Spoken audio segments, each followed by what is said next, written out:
আরো একটা সব থেকে বড় প্রশ্ন, আপনার খেয়াদা টুতে এখানে দেখছি আমরা রীতিমতো ভেস্টেড ল্যান্ড বিক্রি হয়েছে, এখানে আপনাদের ট্যাক্স কাটা হচ্ছে তার জন্য, উপরন্তু এখানে জলাভূমি ভরাট হয়েছে, এগুলো কি করে হলো?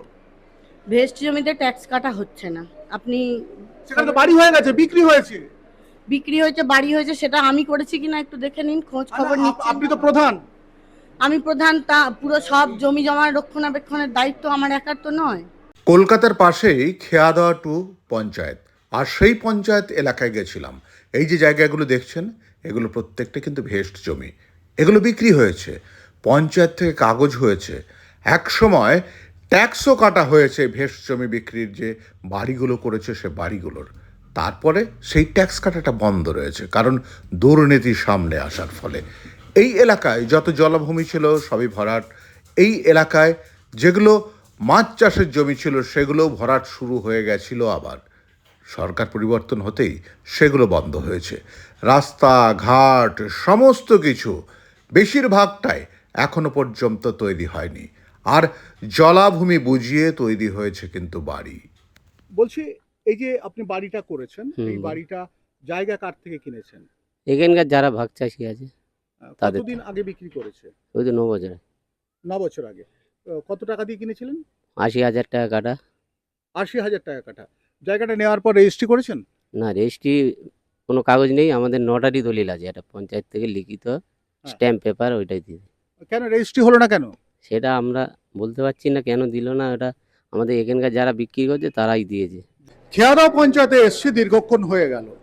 একটা কথা যে এই মুহূর্তে পঞ্চায়েত ব্যবস্থাটা ইচ্ছে করে, যারা তৃণমূল কংগ্রেস থেকে নির্বাচিত ছিল তারা কিন্তু ইচ্ছে করে ঢিলে করে দিয়েছে সমস্ত কিছু। আমরা এখানে এসছি দীর্ঘক্ষণ, প্রধান সাহেব তিনি খাওয়ার জন্য ব্যস্ত রয়েছেন, এবং এখানে যাদের সঙ্গে কথা বলতে যাচ্ছি তারা কিন্তু প্রত্যেকেই গা এড়িয়ে চলছেন। কোথাও সহায়ক নেই, কোথাও দেখা যায় সচিব নেই, পঞ্চায়েতের যে যার মিটিংয়ে চলে গেছেন। তাহলে পঞ্চায়েতটা চলবে কি করে? আমি দেখাচ্ছি এখানে প্রচুর মানুষজন রয়েছেন যারা এই মুহূর্তে কিন্তু তারা অপেক্ষায় রয়েছেন, কেউ প্রধান সাহেবের সঙ্গে দেখা করবেন, কেউ কাজ করবেন, কিন্তু এই মুহূর্তে কিন্তু কোনোভাবে কারোর সঙ্গে কথা বলার উপায় নেই আমাদের। আমরা এখানে এখানে কথা বলতে এসেছিলাম এখানকার প্রধানের সঙ্গে, তিনি কিন্তু এখনো পর্যন্ত ব্যস্ত, এখনো পর্যন্ত আমাদের সময় দেয়নি, অর্থাৎ প্রত্যেকটা মানুষের মূল্যবান সময় সেটা কিন্তু কোনোভাবে। ম্যাডাম, ওহো আপনার কোলে বাচ্চা তো, হ্যাঁ হ্যাঁ, একটু আপনার সঙ্গে কথা বলতাম। একটা প্রশ্ন রয়েছে যে এই যে এতদিন ধরে আপনি রয়েছেন খেয়াদাতে, কি কি উন্নয়ন করেছেন? উন্নয়ন তো আমার উন্নয়ন বলে ব্যাপার নয়, যে সরকার যা উন্নয়ন দিয়েছে সেটাই করা হয়েছে। মানে তৃণমূল সরকার আপনাকে কিছু দেয়নি রাস্তাঘাটের জন্য? তৃণমূল সরকার যা উন্নয়ন দিয়েছে সেই উন্নয়নই সব করা হয়েছে, আমি তো বললাম। এলাকায় তো রাস্তাঘাট খারাপ, মানে প্রচন্ড খারাপ অবস্থা। এখনো দেখলাম কেউ কেউ আপনার কাছে যে মানে কাগজ জমা দিতে এসছে রাস্তা তৈরি করবার জন্য। কি করেছেন এতদিন? সরকার থেকে যত টাকা স্যাংশন হয়েছে, যতটা রাস্তা প্রয়োজন করা হয়েছে, এখনো কিছু বাকি আছে। আপনার তো হয়ে গেল প্রায় 3 বছর। সব কাজ তো একসাথে হয় না, যতটা সময় লাগবে আরো সময় লাগবে, আমাদের অঞ্চল অনেক বড়। ম্যাডাম, আরো একটা সব থেকে বড় প্রশ্ন, আপনার খেয়াদা টুতে এখানে দেখছি আমরা রীতিমতো ভেস্টেড ল্যান্ড বিক্রি হয়েছে, এখানে আপনাদের ট্যাক্স কাটা হচ্ছে তার জন্য, উপরন্তু এখানে জলাভূমি ভরাট হয়েছে, এগুলো কি করে হলো? ভেস্ট জমিতে ট্যাক্স কাটা হচ্ছে না। আপনি সেখানে তো বাড়ি হয়ে গেছে, বিক্রি হয়েছে। বিক্রি হয়েছে, বাড়ি হয়েছে, সেটা আমি করেছি কিনা একটু দেখে নিন, খোঁজ খবর নিচ্ছেন। আপনি তো প্রধান। আমি প্রধান, তা পুরো সব জমি জমা রক্ষণাবেক্ষণের দায়িত্ব আমার একার তো নয়।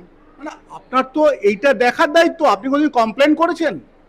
নিশ্চয়ই কমপ্লেন করা হয়েছে, কোথায় করেছেন? সব জায়গায় কমপ্লেন করা হয়েছে। সরকারি জমির ট্যাক্সও নেওয়া হয় না, আর সরকারি জমি আমি কেন, যারা করেছে তারা বুঝবে, আমি কোনো সরকারি জমি কেনা বেচার মধ্যে নেই। ম্যাডাম, আজ থেকে বছর দুয়েক আগে আপনাকে ওভার ফোনে জানিয়েছিলাম, আপনি তারপরে কোনো ব্যবস্থা নেননি। আপনি আমাদের একটা জিনিস দেখান যে আপনি কোনো ব্যবস্থা নিয়েছেন। কিসের ওভার ফোনে কি জানিয়েছিলেন দুবার? এই যে আপনার ভেস্টেড ল্যান্ড বিক্রি হচ্ছে। ভেস্টেড ল্যান্ড বিক্রির জন্য বলেননি, 2 বছর আগে আপনারা জলাজমি ভরাটের জন্য বলেছিলেন। জলাজমি ভরাটের জন্য আমরা ডিএম, থানা, বিডিও সবার কাছে আমরা চিঠি দিয়েছি, চিঠির কপি আমাদের কাছে আছে। তাতে কি হয়েছে? তাতে বন্ধ হয়েছে। আপনি দেখাতে পারবেন জলাজমি আর আছে আপনার এখানে? ম্যাক্সিমাম তো সব ভরাট হয়ে গেছে। আপনারা ক্যামেরা নিয়ে চারিদিকে ঘুরুন, জলাজমি অবশ্যই আছে, চোখে দেখতে পাবেন।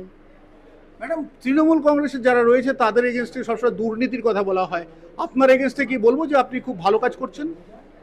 আপনারা বলতেই পারেন, পাবলিক যদি বলে দুর্নীতি করেছে তা বলবেন, তার তো একটা প্রমাণ দিতে হবে যে কি দুর্নীতি করেছি। মানে আমরা ভালো কাজ করছেন সেটা কি বলবো? সেটা আপনারা জানেন, কি বলবেন কি বলবেন না সে আইডিয়া তো আপনাদের কাছে। এখানে যে বাড়িগুলো রয়েছে এগুলো কি সব ভেস্টল্যান্ড? এখানে তো খাস জায়গা এগুলো। মানে ভেস্ট? হুম। কতদিন আগে বিক্রি হয়েছে? কতদিন আগে হয়েছে আমি ঠিক বলতে, তাও হয়েছে পর পর কিনছে সব জায়গা। কেউ 2 বছর, কেউ 3 বছর হয়তো আগে কিনেছে। মানে এর পেছনে কারা রয়েছে, কারা বিক্রি করছে? এটা আমি বলতে পারবো না।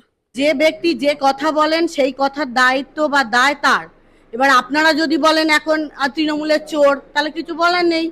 আর কাজ হয়েছে কি হয়নি 2013 সালের পর থেকে এই অঞ্চলের কি উন্নয়ন হয়েছে কি হয়েছে আপনারা নিজেরাও দেখতে পাবেন, লোকালের লোককে জিজ্ঞাসা করে নিন, সব বুঝতে পারবেন কাজ হয়েছে কি হয়নি। এখনো আসার পথে দেখলাম ভেড়িতে মাটি পড়ছে। কোথায় ভেড়িতে মাটি পড়ছে? কিন্তু আসার পথে আপনি রাস্তাতে বেরিয়ে যান, আপনি উচ্চপথে উচ্চপথা ভেড়িতে মাটি পড়ছে, কোথায় পড়ছে? চলুন আপনাকে দেখাচ্ছি। আপনি গিয়ে দেখুন তাহলে। না না, আমরা দেখে এলাম। আমার কাছে কোথাও মাটি পড়ছে খবর নেই। আমরা ম্যাডাম যেহেতু মুখে বলছি আপনাকে, আমরা ছবি কিন্তু দেখাবো, সেটাই দেখান কোথায় মাটি পড়ছে, আমার জানা নেই। এটা নিয়ে কোনো ব্যবস্থা করবেন? আমি আপনাকে বলছি, আপনি খোঁজ নেবেন। অবশ্যই আপনি দাগ নাম্বার খতিয়ান নাম্বার বলে দিয়ে যান, আমি কমপ্লেন অবশ্যই করব ভিডিও। ম্যাডাম দাগ নাম্বার খতিয়া নাম্বার আমাদের পক্ষে সম্ভব নয়। আপনি যখন উচ্চপথা দিয়ে আসছেন, বাঁ দিকে যে ভেড়িটা পড়ে আপনার পঞ্চায়েতের গলির আগে, আপনি দেখবেন ওখানে মাটি পড়ছে। ওখানে মাটি পড়ছে না, আমি এটাই তো আপনাকে বলছি যে কোথাও মাটি পড়ছে না। আপনি গিয়ে দেখুন, যে ভেড়িটার কথা আপনি বলছেন পঞ্চায়েতে আসার আগে বাঁদিকে ওইখানে ওই ভেড়িটা ওরা ওয়েটল্যান্ড থেকে মাটি কাটাবে বলে শুকনো করেছিল, কিন্তু কাটানো হয়নি। ম্যাডাম এখনো কাঁচা মাটি পড়ে আছে, দেখতে পার মাথা আরে তুলে রয়েছে। মাটি পড়ে মাটি কাটানো হচ্ছে না, আপনারা যদি জোর করে বলেন আমার তো কিছু করার নেই। ওখানটায় ভেড়িটাতে ওয়েটল্যান্ড থেকে মাটি কাটানোর জন্য কথা হয়েছিল, মাটি কাটানো হয়নি, ভোট এসে গেছে, তারপর পালা বদল ঘটে গেছে, সরকার বদলে গেছে, ওই সমস্ত কাজই বন্ধ রয়েছে। আমার অনুরোধ থাকলো আপনি একবার গিয়ে দেখবেন। আমি দুবেলা দু চোখ দিয়ে দেখে দেখে আসছি, কোথাও কিছু অন্যায় হলে তার বিরুদ্ধে অবশ্যই লিখিত করছি। ওটাও মাটি ওখানে পড়ছে না, আপনারা একটু ভালো করে দেখে নিন। অর্থাৎ প্রধান ম্যাডামের সঙ্গে আমরা কথা বললাম, আমরা দীর্ঘক্ষণ প্রধান ম্যাডামের সঙ্গে কথা বললাম। তিনি কিন্তু কোনোভাবে বলতে রাজি নয় যে এখানে দুর্নীতি হচ্ছে। তবে একটা কথা, প্রত্যেকটা ছবিতে আমরা কিন্তু আপনাদেরকে দেখাবো এবং আমরা ইন্টারভিউতে নিঃসন্দেহে দেখাবো যে এখানে রীতিমতো দুর্নীতি হয়েছে, এবং সেই দুর্নীতিটা জমি দুর্নীতি বলুন, সরকারি জমি বিক্রি বলুন, এই সমস্ত কিছু রয়েছে। আমি শঙ্কর আছি আপনাদের সঙ্গে, ইন্ডিয়া নিউজ 24, দেখতে থাকুন।